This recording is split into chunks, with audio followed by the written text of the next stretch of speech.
अस्सलाम वालेकुम, welcome to my YouTube channel education.com। आज का हमारा टॉपिक है compound. A substance made up of 2 or more elements chemically combined together in a fixed ratio by mass. Substance जो कि 2 या 2 से ज़्यादा एलिमेंट से मिलकर बनता है और वो केमिकली आपस में कंबाइंड होता है और उनका जो मास की रेशियो है वो फिक्स्ड होती है। Compound formed by elements lose their own properties, produce new substance, compound and totally different properties। जब हमारे पास कंपाउंड फॉर्म होता है ना, तो एक एलिमेंट जो है ना वो अपनी जो उसकी प्रॉपर्टीज़ होती हैं उसको लॉस कर देता है और एक नया सब्सटेंस जो बनता है जिसको हम कंपाउंड कहते हैं, उसकी प्रॉपर्टीज़ टोटली डिफरेंट होती हैं पहले वाले एलिमेंट से।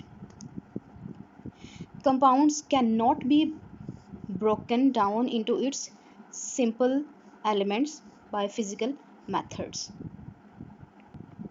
अब हम एग्जांपल लें तो हमारे पास वाटर एग्जांपल। केमिकल कम्बिनेशन होता है हाइड्रोजन और ऑक्सीजन में और वाटर की फॉर्मेशन हो जाती है।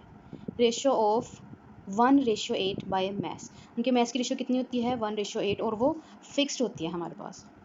Compound can be classified as ionic compound, covalent compound.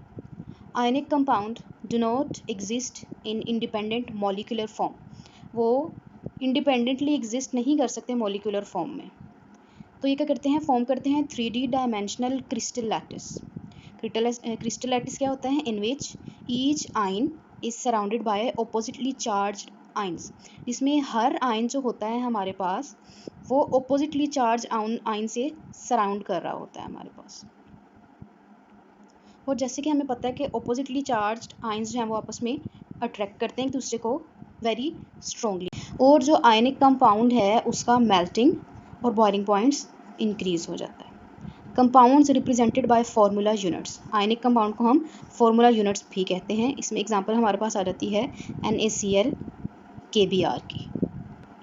Covalent compounds exist करते हैं मॉलिक्यूलर फॉर्म में और इनको रिप्रेजेंट किया जाता है molecular formulas। For example, water, HCl, sulphuric acid, methane. Next हमारे पास आता है मिक्सचर।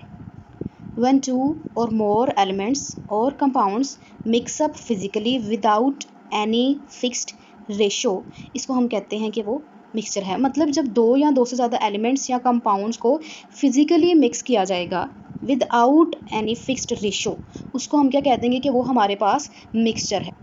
अब जो मिक्सचर होता है उनकी अपनी केमिकल आइडेंटिटीज़ और उनकी अपनी प्रॉपर्टीज़ होते हैं। मिक्सचर को हम सेपरेट कर सकते हैं पेरेंट कंपोनेंट से, मतलब जिससे वो मिलकर बना था उसमें हम वापस उसको सेपरेट कर सकते हैं बाय फिजिकल मेथड, जिसमें डिस्टिलेशन, फिल्ट्रेशन, एवापोरेशन और क्रिस्टलाइजेशन आ जाता है। ये हम लोग आगे फर्दर डिस्कस करेंगे।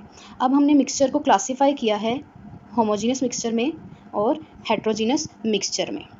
जो हमारे पास होमोजीनियस मिक्सचर होता है, mixture that have uniform composition through out, वो मिक्सचर जिसकी कंपोजिशन थ्रू आउट यूनिफॉर्म रहती है उसको हम होमोजीनियस मिक्सचर कहते हैं। For example air, ice cream etcetera. अब हमें पता है एयर हमारी गैसेस से मिलकर बनी है, ठीक है। अब ये तो नहीं ना हो सकता कि उसमें हमारे पास कोई सॉलिड मेटल आ जाए, कोई एलिमेंट और ऐड हो जाए, ये तो नहीं ना हो सकता। अब एयर की जो कंपोजिशन है वो फिक्स्ड ही है, ठीक है। इसी तरह आइसक्रीम भी इसकी एग्जाम्पल में आती है हमारे पास। हेट्रोजीनियस मिक्सचर की बात करें, those mixture in which composition is not uniform throughout, वो मिक्सचर जिनकी कंपोजिशन यूनिफॉर्म नहीं रहती। For example soil, rock, would etcetera. अब सॉइल में हमारे पास कोई भी पार्टिकल, कोई भी चीज़ जो है वो आके ऐड हो सकती है, लेकिन वो रहेगी तो सॉइल ही ना, लेकिन उसकी कंपोजिशन जो है वो चेंज हो जाएगी। Thank you so much. अल्लाह हाफिज़।